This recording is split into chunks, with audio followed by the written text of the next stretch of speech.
کم پانی پینے کے معدے پر نقصانات، لیکن میرا خیال ہے کہ اسی کے ساتھ ہم گردوں کا بھی شامل کر دیں۔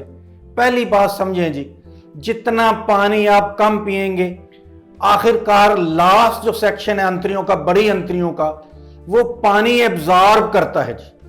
اگر آپ نے کم پانی پیا ہے تو جو خوراک اس نے ایبزارب کرنی ہے وہ تھرو پانی کرنی ہے جی۔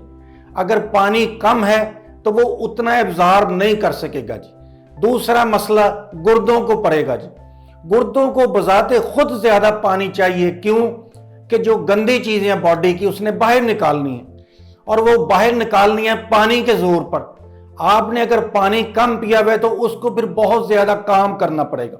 ہم جو کھانے کھاتے ہیں اس کے اندر ایسڈ زیادہ ہے جی، اور گردے یہ کوشش کرتے ہیں کہ الکلائن ہو جائے، یعنی ایسڈ کم ہو جائے، تو وہ ایسڈ کو باہر نکالتے ہیں، اس کے لیے پھر پانی چاہیے۔